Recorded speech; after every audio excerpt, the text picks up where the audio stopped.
Bonjour à tous, j'espère que vous allez bien. Aujourd'hui, je vous retrouve pour une nouvelle vidéo des signes astrologiques du mois de novembre, celle des scorpions. Voilà, la carte qui représente votre signe, donc pour aujourd'hui, c'est la carte des scorpions.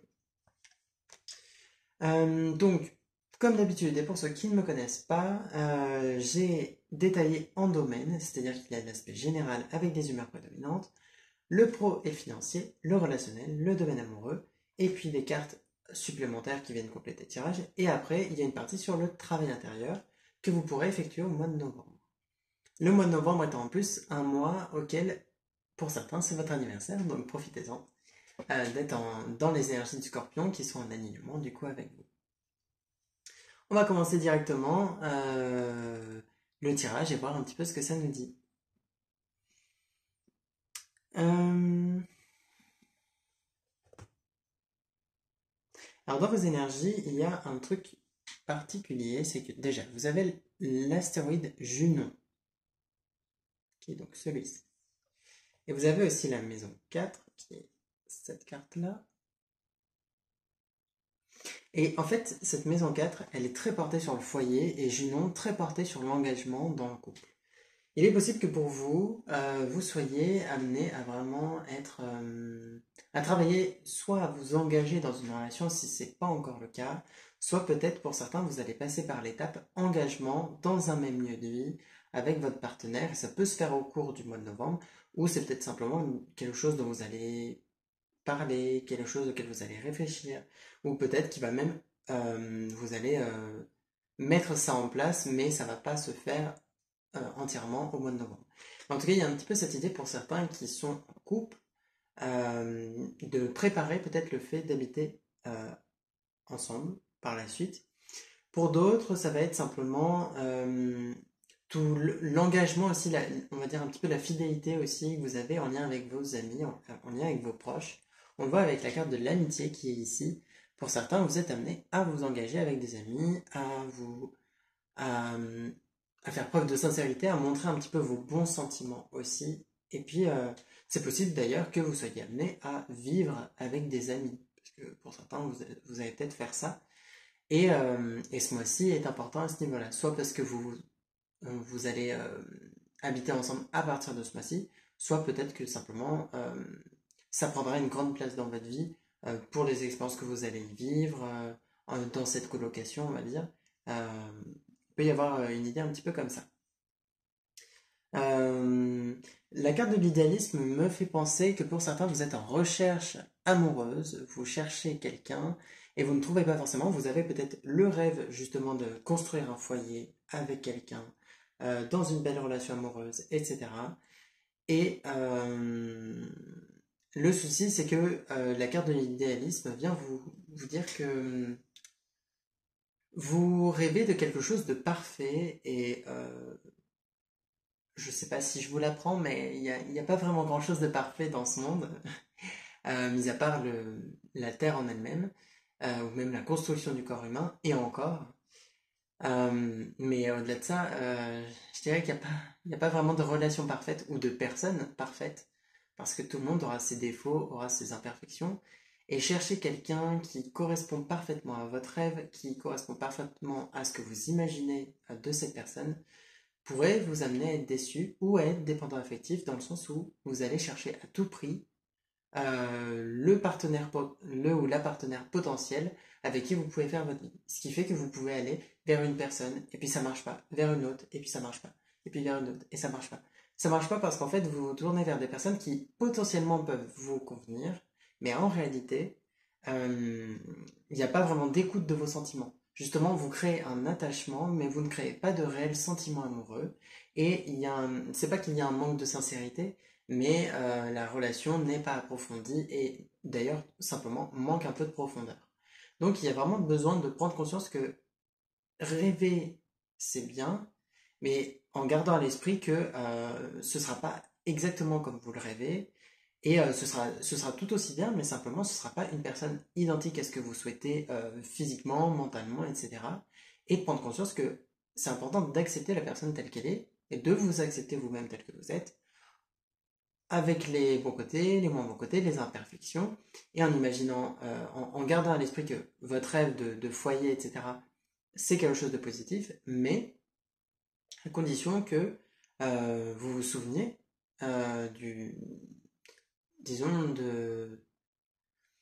du fait que ce ne sera pas parfait, du fait qu'il y aura forcément des difficultés, des soucis, que vous serez pas, tout sera pas forcément au rythme que vous le souhaitez, c'est-à-dire que ce sera pas, peut-être pas très rapide. Il y a vraiment besoin de réaliser ça. Voilà. Au-delà de ça, on le voit avec la carte du Sagittaire et aussi quand même la carte de l'idéalisme, vous avez des objectifs précis en tête et ça peut être bien de les réaliser. Voilà, de foncer vers vos objectifs, continuer sur votre chemin par rapport à ça. On vous invite simplement à faire preuve de réalisme aussi dans le fait que, comme je vous disais, rien n'est parfait et c'est ça qui fait que c'est beau aussi. C'est les différences entre chaque personne et le fait que le fait de pouvoir être surpris aussi par une personne qui va nous manifester des différences par rapport à ce qu'on avait imaginé, qui seront euh, intéressantes, qui peut-être vous conviendront mieux finalement. Voilà, accepter ces différences-là et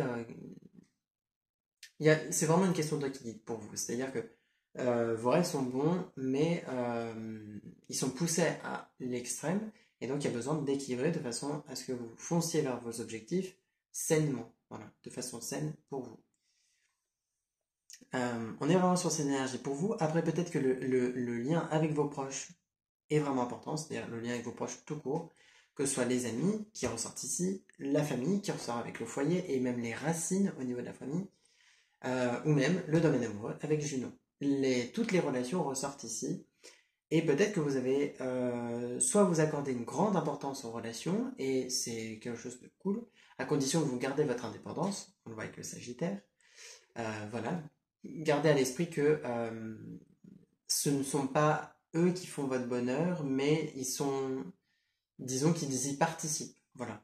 Mais après, il y a la réalisation de vos projets, il y a votre lien à vous-même, il y a le fait d'expérimenter la joie qui vous permettent de vous sentir bien et d'apprécier votre vie. Euh, voilà, voilà, c'est vraiment un équilibre là-dedans, dans vos relations. Et pour d'autres, peut-être que vous êtes très indépendant justement des relations et que ça vous ferait du bien peut-être de vous ouvrir aussi un petit peu aux gens. Voilà. À voir comment ça résonne pour vous. On va aller voir le professionnel et financier.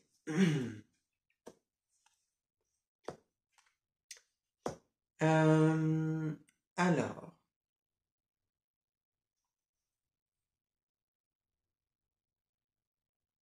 vous avez plusieurs choses. Déjà, vous avez cette carte-là.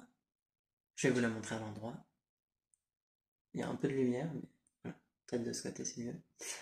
Euh, qui vous appelle à être connecté, peut-être à être bien connecté à la nature, à être connecté au monde qui vous entoure. Pour certains, vous êtes très déconnecté, peut-être que vous n'êtes pas du tout intéressé par l'écologie et toutes ces choses-là, mais ce sera intéressant de s'y pencher un petit peu. Euh, Ici, on n'est pas vraiment sur du professionnel, même si peut-être que ça aura un impact sur votre domaine professionnel, mais on est plutôt sur simplement une ouverture d'esprit. Voilà, c'est important d'avoir cette ouverture d'esprit, peut-être pour pouvoir être un peu plus tolérant et peut-être réellement que ça vous permettra de vous ouvrir à des domaines professionnels autres. Après, pour certains, cette carte-là vous appelle simplement à passer des moments dans la nature, peut-être à faire un travail dans ce sens-là, à faire un travail où votre lien, là on serait pas forcément sur le lien aux autres, mais on serait vraiment sur le lien aux animaux et surtout à la nature, le fait de voir le beau dans votre situation. Peut-être que pour certains, vous ne voyez pas forcément le côté positif de votre domaine professionnel, de votre situation financière aussi. Vous trouvez que c'est compliqué, qu'il y a des contraintes un peu gênantes, que ce soit des contraintes de temps ou des contraintes financières. Et on vous invite à voir vraiment un aspect plus positif à votre situation, à en tirer de réelles leçons et à essayer de comprendre un petit peu pourquoi vous êtes dans cette situation. Il n'y a vraiment pas de hasard. Et peut-être que votre situation actuelle vous montre que vous avez un lien avec l'argent un peu compliqué et qu'il y a besoin de créer un meilleur lien avec l'argent pour pouvoir en gagner mieux, on va dire. Peut-être que pour certains, on vous invite à voir le bon côté de votre situation professionnelle, que vous soyez dans un travail ou pas. Peut-être qu'il y a des bons côtés là-dedans, que ce soit le fait de vous reposer si vous ne travaillez pas, que ce soit le fait de pouvoir d'avoir du temps pour réfléchir, ou que ce soit même pour que ce soit de voir aussi ce que ça vous apporte en termes d'expérience. Mais il y a vraiment une idée de changer votre point de vue par rapport à votre situation professionnelle et financière et d'y voir d'une façon un peu plus positive. Après, on a le centaure qui est ici et qui donc ça se voit pas, mais elle est à l'envers, euh, elle aussi. Et elle vous invite vraiment à trouver de la joie dans votre domaine professionnel. C'est peut-être pas le cas pour certains, il y a peut-être vraiment des soucis à trouver de la joie là-dedans, surtout que après on a la fée Morgane, donc on a vraiment cette troisième carte-là, qui est à l'endroit, mais qui montre que vous êtes très, pour certains, très dans le mental. Vous réfléchissez beaucoup, vous êtes logique, voire stratégique, mais vous manquez peut-être des fois soit un peu de sensibilité, soit simplement de bienveillance envers vous-même. C'est-à-dire que vous êtes peut-être un peu dur envers vous des fois dans votre domaine professionnel et financier. Peut-être que des fois, ou même globalement, hein, peut-être que des fois vous êtes un peu trop dans le fait d'avoir des responsabilités, de répondre à des obligations, etc. Dans le fait de faire les choses dans un temps imparti, avec tel rythme, telle organisation. Et on vous appelle à être un peu plus flexible, un peu plus libre finalement de vos actions, de vos mouvements, libre de vos émotions et de vos pensées. Laissez-vous aller un petit peu plus à ce que vous faites, à apprécier vraiment ce que vous faites et à écouter vos émotions.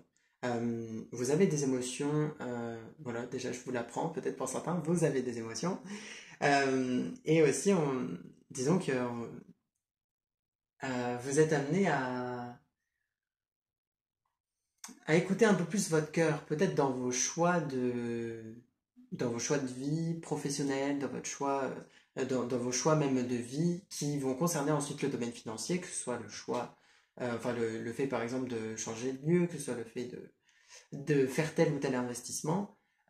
Certes, il y a l'aspect financier à prendre en compte, hein, ne vous endettez pas, mais prenez aussi conscience que c'est important de vous faire plaisir, et si votre seule limite à chaque fois c'est la sécurité financière, vous risquez de vous bloquer beaucoup dans vos actions. Et on vous invite vraiment à prendre conscience de cet aspect plus de plaisir et même un peu plus de sensibilité émotionnelle. Voilà, écoutez votre cœur, faites-vous plaisir, faites plaisir à votre enfant intérieur en étant à l'écoute de vous et en étant peut-être un peu moins rigide avec vous-même. Voilà. C'est bien d'avoir une organisation, mais aussi laisser place à l'imprévu, c'est important pour que de la nouveauté et des choses inconnues, des surprises, puissent arriver dans votre vie, et donc que votre vie puisse évoluer aussi. C'est-à-dire qu'en ne laissant pas place aux surprises et à la nouveauté, des fois vous empêchez l'évolution de votre situation, puisque c'est comme si vous mainteniez votre zone de confort telle qu'elle est, vos habitudes telles qu'elles sont, empêchant un petit peu l'évolution qui pourrait se faire hors de votre zone de confort, justement. Après, au-delà de ça, par contre, il y a quand même des côtés positifs. Vous avez un grand sens de la justice qui peut vous être totalement bénéfique. Euh, un sens de la justice qui est propre à vous. Vous avez vos propres règles, votre propre code de conduite, on va dire, et vous avez une sorte euh, de neutralité, on va dire d'impartialité, voilà, qui peut vous être bénéfique dans votre domaine professionnel. Voilà. De garder aussi votre neutralité dans les relations que vous avez, dans les situations professionnelles, pour que vous ne soyez pas emporté par vos sentiments non plus. C'est-à-dire que écouter votre cœur par rapport aux choix que vous faites professionnellement et financièrement, c'est important, et en même temps garder une certaine objectivité au niveau par exemple, du contact que vous pouvez avoir avec certaines personnes dans votre domaine professionnel, parce que par exemple, si une personne fait quelque chose de pas bien, mais que vous n'êtes pas objectif, vous allez peut-être dire que cette personne a fait une bonne chose ou machin, alors qu'en réalité, en étant un peu plus objectif, en étant un peu plus neutre, vous verrez que il y avait quelque chose de pas super, d'un peu problématique, et ça peut être bien de l'exprimer à cette personne. Voilà. Donc, gardez quand même cette neutralité, ça peut vous être utile. Mais sinon, voilà, financièrement, disons que c'est plutôt qu'on vous conseille de vous écouter, de ne pas vous endetter, mais de quand même vous faire plaisir, et de quand même parfois, ben, certes, ça va faire que votre situation va peut-être être un peu plus compliquée, mais si vous sentez que vous devez investir dans quelque chose qui est important pour vous, faites-le. ça vous sera bénéfique à long terme. Sinon, globalement, votre situation financière n'a pas de soucis particuliers, voilà. On va aller voir l'aspect relationnel pour vous.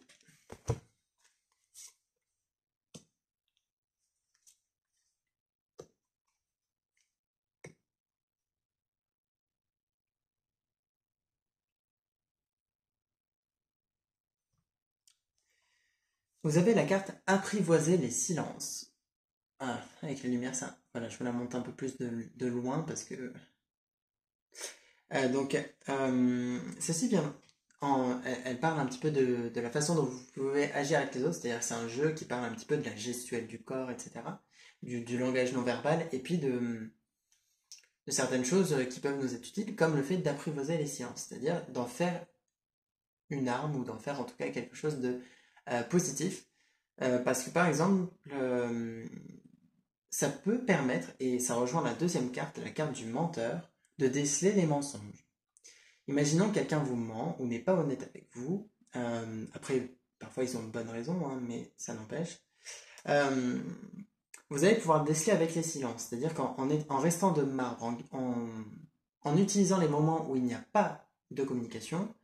Par exemple, à un moment dans une conversation avec quelqu'un, il y a un blanc et vous maintenez ce blanc jusqu'à ce que peut-être la personne reprenne le fil de la conversation ou dise quelque chose. Ça peut permettre à ce que la personne qui ment comment dire, se, se crame un petit peu toute seule, quoi. Voilà, ça va faire que cette personne va, sans le vouloir, soit montrer des signes de gêne, soit simplement, comment dire, parce que la gêne en soi dans un silence peut être arrivée chez beaucoup de personnes qui ne mentent pas. Mais au-delà de ça, c'est surtout que la personne va potentiellement exprimer le fait que, comment dire, elle pourrait même avouer entre guillemets ce qu'elle ne dit pas, exprimer ce qu'elle ne dit pas.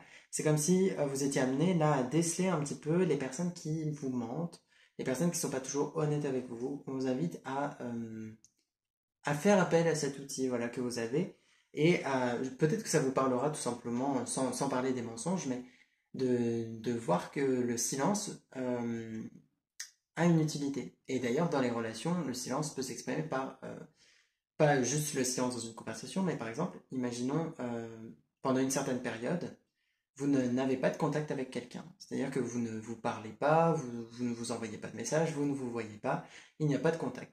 Cette phase de silence peut vous être utile, que ce soit peut-être pour travailler sur vous, pour faire avancer votre vie sans cette personne, et puis peut-être qu'un jour, ça vous rapprochera de vous recontacter, etc. Mais prendre conscience que les silences ne jouent pas contre vous, le fait que des fois il n'y ait pas de conversation, le fait que des fois on ne voit pas une personne pendant longtemps, n'est pas une mauvaise chose. Voilà. Euh, on vous invite à garder à l'esprit cette idée-là. Aussi à garder à l'esprit que par moment on est nous-mêmes dans le silence, c'est-à-dire qu'un petit peu on s'ennuie et on vous invite à prendre conscience que l'ennui n'est pas une mauvaise chose. Des fois ça vous permet de réfléchir, ça vous permet de ne rien faire et de vous ressourcer. Ça vous permet voilà, de vous reposer, de laisser venir aussi les sensations physiques, émotionnelles, etc. Ça va monter du coup durant cet ennui et ça va vous permettre d'être en bon contact avec vous-même et avec votre âme. Donc laissez place à ça aussi, ça peut être bien. Bon, vous avez quand même la carte du menteur que je vous ai déjà montrée qui vous signale que tout le monde ment. C'est normal. Après, il y a des plus ou moins gros mensonges, mais tout le monde ment, que ce soit pour cacher un petit truc, que ce soit parce qu'on ne veut pas blesser quelqu'un, que ce soit parce que ça nous semble pas utile de parler de telle ou telle chose, ou que ce soit parce que on a peur des répercussions. Dans tous les cas, ça nous arrive de mentir dans notre quotidien ou à certaines occasions. Et on vous invite à garder une certaine tolérance envers les personnes qui mentent. C'est-à-dire que on ne sait jamais pourquoi une personne fait ce qu'elle fait, et c'est important de garder à l'idée que euh, à la place de cette personne, à la place de la personne qui vous ment, par exemple, vous auriez peut-être pas fait mieux, vous auriez peut-être même fait pire, parce que vous pouvez avoir la réflexion en vous disant bah, j'aurais pu faire mieux que cette personne, j'aurais pu mieux m'en sortir, sauf qu'en ne le vivant pas, vous ne pouvez pas savoir. Et c'est possible que, certes, cette personne a peut-être fait une erreur, mais une erreur, ça arrive aussi à tout le monde. Et on vous invite vraiment à garder cette tolérance-là envers les personnes qui vous mentent euh, et des personnes qui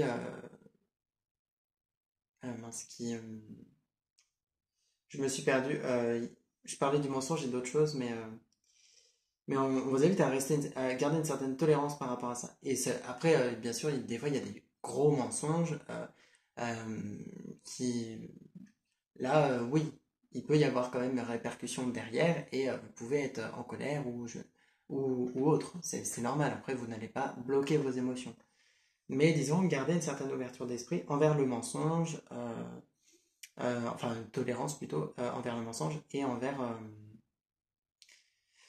la deuxième chose que je disais, sans doute que vous avez suivi le cours de ce que je disais, mais je me suis perdu. Ça me reviendra peut-être. Vous avez comme troisième carte, trouver le besoin derrière la demande.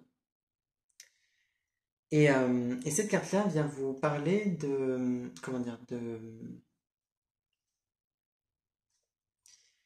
du fait que, comme cette carte le dit, derrière chaque demande, il y a un besoin. C'est-à-dire, par exemple, quelqu'un qui vous demande de le ou la soutenir, quelqu'un qui vous demande de l'accompagner à un rendez-vous, quelqu'un qui vous demande de l'attention, n'a pas de mauvaises intentions derrière. C'est-à-dire que des fois, peut-être que la personne a réellement besoin d'attention, besoin qu'on lui porte attention et qu'on l'écoute.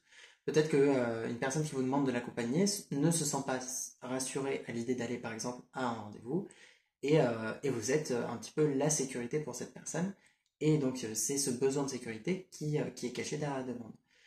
Tout comme parfois on a besoin aussi de parler, besoin d'exprimer les choses, et on vous invite à simplement écouter, à ne pas forcément dire grand-chose pendant que la personne vide son sac, à ne pas forcément intervenir ou à parler de votre situation, mais on vous invite simplement à écouter. Ça peut être bien de juste écouter. Et c'est important par moment voilà, de prendre conscience de ça. Ici, on a vraiment cette ligne de toute façon qui vous invite à quand même avoir une certaine tolérance envers les personnes qui vous entourent et à prendre conscience que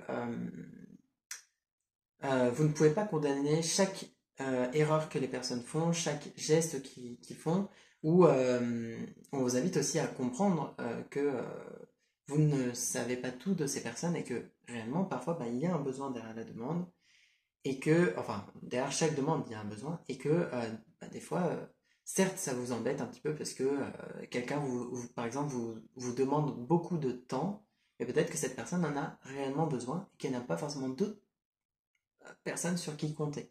Donc, on vous invite à garder à l'esprit ces choses-là et à rester on va dire, bienveillant dans vos relations. Voilà pour vous au niveau relationnel. Donc ça touche toutes les relations, hein. Amicales, familiales, professionnelles et même amoureux. Même si la ligne du domaine amoureux, c'est celle qu'on va faire là tout de suite. Euh, pour vous, au mois de novembre.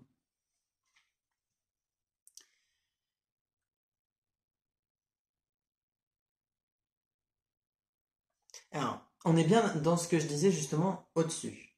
Vous avez la carte de l'amour inconditionnel. Et dans le principe de l'amour inconditionnel, ça veut dire aimer quelqu'un sans condition. C'est-à-dire ne pas avoir de limite à son amour. Par exemple, vous pouvez dire que vous aimez quelqu'un inconditionnellement, euh, sauf que si vous aimez cette personne à condition que cette personne, par exemple, vous aime en retour, à condition que cette personne fasse des choses pour vous, à condition que cette personne enfin, agisse de telle ou telle façon, ce n'est pas aimer inconditionnellement, c'est aimer avec des limites, avec des conditions, et on vous invite à prendre conscience de ça, que l'amour inconditionnel est quelque chose de plus ou moins difficile à atteindre, parce que bah, parfois c'est difficile d'aimer sans condition quelqu'un, et que si vous pensez être là-dedans, réfléchissez vraiment à votre situation et essayez de voir si vous êtes véritablement dans de l'amour inconditionnel. Est-ce qu'il n'y a vraiment aucune condition à votre amour? Parce que par exemple, réellement, attendre de l'amour en retour, aimer quelqu'un parce qu'il vous aime, ce n'est pas l'aimer sans condition. Voilà. Il y a toutes sortes de situations qui s'y prêtent. Donc là, on est sur le domaine amoureux, mais ça s'applique à toutes les relations. Et dans cette situation-là, on vous invite à vous pencher, peut-être sur votre relation amoureuse déjà existante si vous êtes en couple, et pour les personnes célibataires, à réfléchir à la façon dont vous aimez les personnes et aux attentes que vous avez envers les autres. C'est-à-dire que peut-être que vous avez beaucoup d'attentes et que ça peut poser problème. Si vous aimez une personne à condition qu'elle reste enfermée chez elle et qu'elle ne voit personne, sinon vous êtes jaloux, c'est un petit peu trop limitant peut-être pour la personne avec qui vous êtes. Et ça peut créer des disputes, voire des séparations prématurées parce que il y a un petit peu cette jalousie ou cette possessivité qui peuvent poser problème. Et je fais référence à ça parce qu'il y a la carte de la jalousie. Voilà. On vous invite à vous rendre compte que c'est important de garder à l'esprit comment dire, qu'une personne ne peut pas arrêter d'avoir des relations sous prétexte qu'elle vous connaît ou qu'elle sort avec vous. Parce que par exemple, ça arrive dans le domaine amoureux que des gens disent, euh, par exemple, vous êtes un couple hétéro, un homme et une femme, et vous craignez que cette femme voit d'autres hommes, et vous lui interdisez d'avoir des amis masculins. C'est problématique et c'est pas très sain.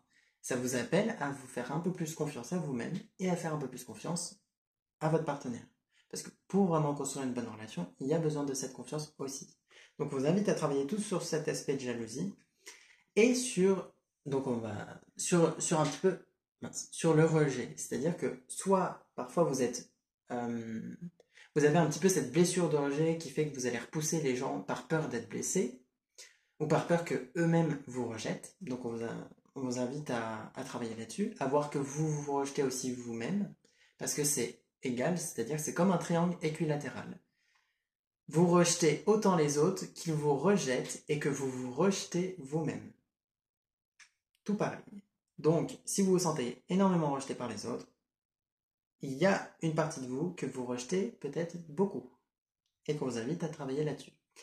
Au-delà de ça, et j'ai l'impression que ça rejoint bien la ligne du début, il est possible que vous rejetiez des personnes parce qu'elles ne sont pas parfaites à vos yeux, parce qu'elles ont des défauts qui ne vous plaisent pas, parce que vous avez du mal à accepter parfois les personnes qu'elles sont. Et on vous invite à prendre conscience de ça, à accepter que la personne est telle qu'elle est et que vous pouvez pas soit vous mettez quelqu'un dans le but de le changer, c'est pas possible, c'est pas vraiment le principe de l'amour justement et d'accepter une personne. Soit ça vous arrive justement de rejeter les gens parce que ils vous semblent imparfaits. Et c'est dommage parce que peut-être que vous passez à côté de belles relations parce que les gens ont des défauts qui ne vous plaisent pas. Défauts qui font écho à vos propres défauts en plus. C'est-à-dire que, comme je le disais, vous rejetez les autres autant que vous vous rejetez. Et il est possible que les défauts que vous voyez chez les autres sont des défauts qui sont présents à l'intérieur de vous. Il est possible que les qualités que vous jalousez chez d'autres personnes sont des qualités présentes chez vous, mais que vous ne voyez pas. Tout comme les qualités que vous admirez aussi chez quelqu'un, dans un sens positif, voilà, il y a aussi ces qualités présentes à l'intérieur de vous que vous pouvez développer ou simplement prendre conscience qu'elles sont là et bien développer déjà. Voilà. On va aller voir les cartes supplémentaires, mais déjà c'est bien parlant, hein. Ça tout se rejoint bien, c'est assez fluide et j'espère que ça vous parlera. Bon, vous avez la carte de la répulsion. Répulsion qui signifie rejet. Voilà, vous avez une seconde carte signifiant le rejet. On vous invite à vraiment prendre conscience de ça, que parfois vous repoussez vraiment les autres. Vous pouvez avoir de multiples raisons, hein. C'est pas forcément que dans le domaine amoureux. Pour certains, peut-être que vous rejetez les gens par colère, peut-être que, imaginons, vous avez ancré à l'intérieur de vous l'idée que les hommes sont mauvais. Vous allez rejeter les hommes par principe et par colère par rapport à vos expériences passées qui ont été compliquées. Imaginons que vous avez des expériences difficiles avec les hommes et vous avez ensuite créé cette croyance qu'ils sont mauvais. Vous allez les rejeter en lien avec cette croyance et en lien avec la colère que vous gardez à l'intérieur de vous. Ça s'applique ensuite à d'autres situations, c'est-à-dire que vous pouvez rejeter les gens pas que pour cette raison-là, il peut y avoir d'autres raisons pour lesquelles vous rejetez les, les gens autour de vous. Ça peut être aussi parce que vous avez honte de vous, et donc vous allez repousser les gens pour pas qu'ils vous approchent. Voilà, euh, parce que finalement, vous avez peur peut-être d'être un poids pour eux, peur que eux, ils finissent par vous rejeter, etc. Donc on vous invite vraiment, ça a l'air d'être quelque chose d'important pour vous, de travailler sur cette blessure de rejet.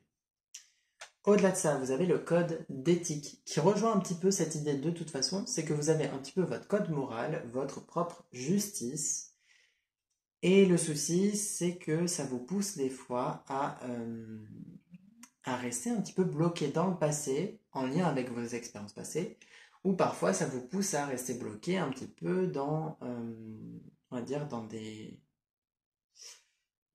disons, c'est pas que ça vous, disons que ça va vous empêcher d'évoluer, voilà, ça va vous empêcher de passer à la suite et de vraiment avancer, parce que vous allez avoir ce code on va dire ce cadre de référence que vous vous êtes construit, qui peut-être ne vous convient plus parfaitement actuellement et qui a besoin d'être un petit peu modifié. Vous pouvez avoir un cadre de référence où dans vos croyances, vous avez une telle ou telle vision des autres, telle ou telle vision de tel type de personne, et on vous invite à faire évoluer ça, à ouvrir un petit peu votre esprit et à être un peu plus dans l'acceptation des personnes telles qu'elles sont et de vous-même aussi, parce que c'est vraiment le problème principal est plutôt dans votre acceptation de vous-même.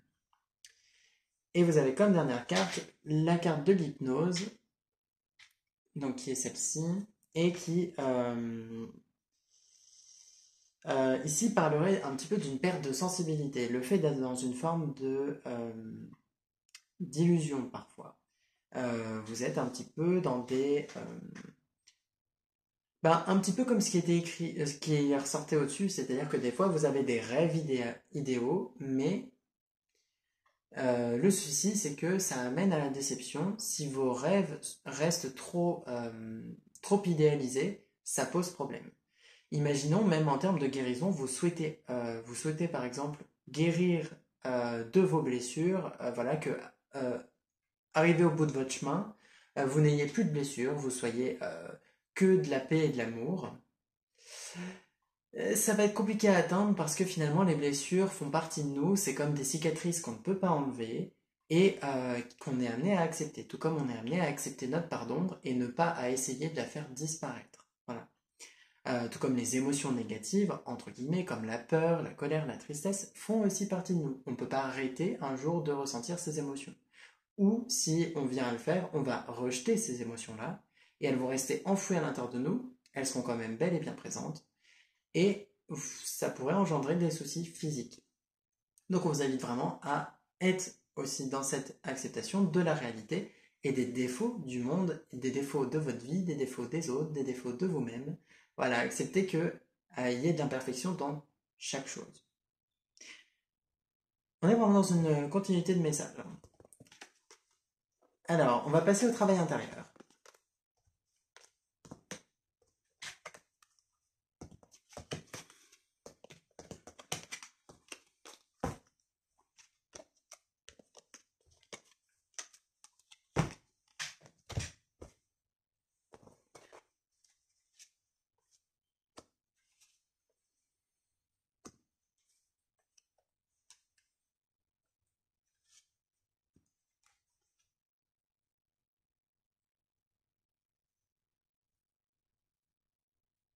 Bon, déjà, on a cette carte-là qui est dans la continuité de ce qu'on disait. C'est-à-dire que vous avez cette carte-là, donc je vous la montre, qui signifie, enfin qui dit, donc je vais vous dire ce qui est écrit sur la carte, c'est pour exprimer ta vision, accueille celle des autres.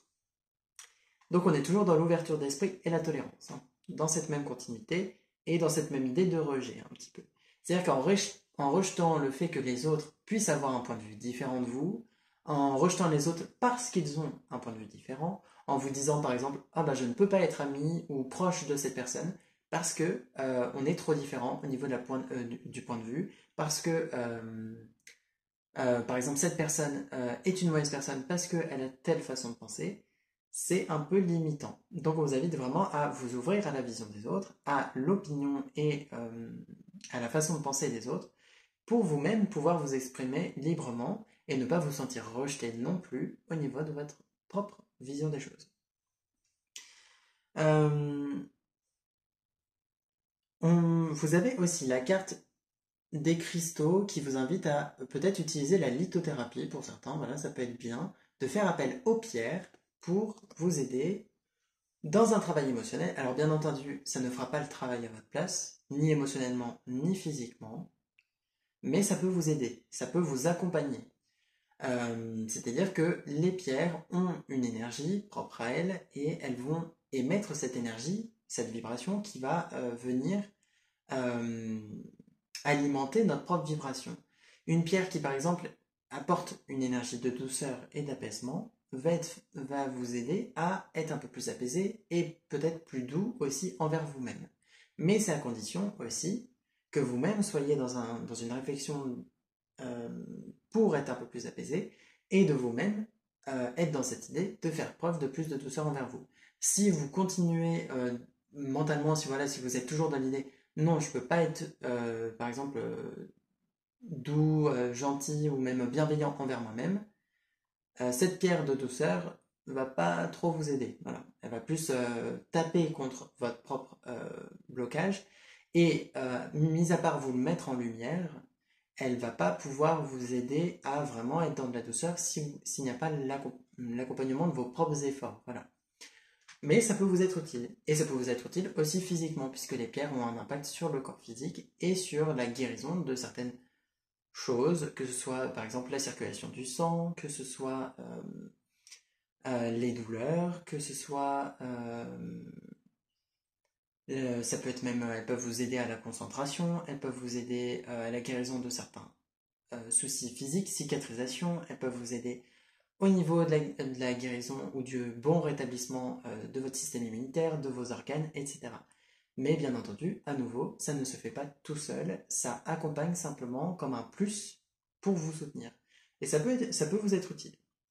Particulièrement peut-être en rapport avec le corps, sachant que vous avez la carte du corps qui est donc ici, là, et qui vous invite à écouter votre corps, à écouter vos ressentis physiques à certains moments. Et d'ailleurs, je vais vous aussi montrer aussi cette carte, la carte ressentir, donc la carte des ressentis, qui est celle-ci. Voilà. On vous invite vraiment à écouter votre corps, à écouter vos ressentis, à prendre conscience que parfois votre corps vous dit stop, et parfois il vous dit de vous reposer. Et puis à d'autres moments, il vous appelle à bouger. Ça dépend vraiment de votre situation. Mais voilà, prendre conscience que votre corps vous envoie des messages, que déjà vos émotions vous envoient des messages, et que quand ça passe par le corps, ça veut dire que vous n'avez pas forcément vu ou pas forcément répondu aux attentes, aux alertes émotionnelles. Ça passe par l'émotionnel avant de passer par le physique. Et puis, quand c'est au niveau physique, c'est que ça devient vraiment impactant. Donc, c'est le moment où ça va vraiment vous appeler à faire un travail sur l'aspect émotionnel, sur peut-être vos envies, répondre à des envies, à des besoins, etc. Donc, on vous invite vraiment à vous écouter, physiquement et émotionnellement. Vous avez la carte du passé, qui d'une certaine façon, je trouve, va bien avec la carte du vieux sage. Puisque on parle souvent de la sagesse des anciens, dans cette idée qu'ils ont des connaissances et aussi un vécu par rapport aux expériences qu'ils ont eues. Et on vous invite vraiment à tirer les leçons de vos expériences passées, à les accepter pour certains, peut-être que vous avez besoin d'accepter ce qui s'est passé, de pardonner certaines situations, certaines personnes, vous pardonner vous-même, voilà, de cesser un petit peu la culpabilité, ça se ressent au niveau de la carte du passé, il y a vraiment besoin de, voilà, lâcher la culpabilité, elle vous est plus utile. Ressasser le passé, là ça vous aide pas. Laissez aller ça, voilà. Laissez partir cette sensation de culpabilité. Et puis, on vous invite vraiment à voilà, tirer des leçons de vos expériences, à vous défaire des conditionnements de votre éducation, par exemple. Vous avez été éduqué, par exemple, dans l'idée de ne pas exprimer vos émotions. Ça peut être un peu difficile pour vous, du coup, de les exprimer, et on vous invite à vous défaire de ce conditionnement. Et donc là, je vous donne cet exemple, mais il y a des conditionnements pour vous, desquels on vous invite à vous défaire, qui ne vous sont pas bénéfiques actuellement, et qui d'ailleurs vous sont peut-être même néfastes. Donc on vous invite voilà, à travailler un petit peu sur des conditionnements, des croyances qui sont limitantes pour vous actuellement, euh, et qui ne sont pas vos propres conditionnements en plus. C'est-à-dire qu'à la base, c'était peut-être les conditionnements des adultes, des personnes que vous avez croisées par le passé et qui vous bloquent. Après, il y a les conditionnements que vous vous êtes créés vous-même. Mais dans tous les cas, les conditionnements sont des croyances limitantes que vous êtes amenés à défaire. Et ça peut même être des comportements aussi qui vous bloquent, des habitudes, des choses que vous faites qui ont besoin d'être un peu déconstruites pour pouvoir avancer aussi. Voilà pour vous en termes de travail intérieur et pour l'aspect concret. J'espère que ça vous a plu, que ça vous a parlé et que ça vous aidera pour le mois de novembre. Je vous souhaite un beau mois de novembre et un joyeux anniversaire pour les personnes de ce mois-ci. D'ici les prochaines vidéos, portez-vous bien. Merci à vous.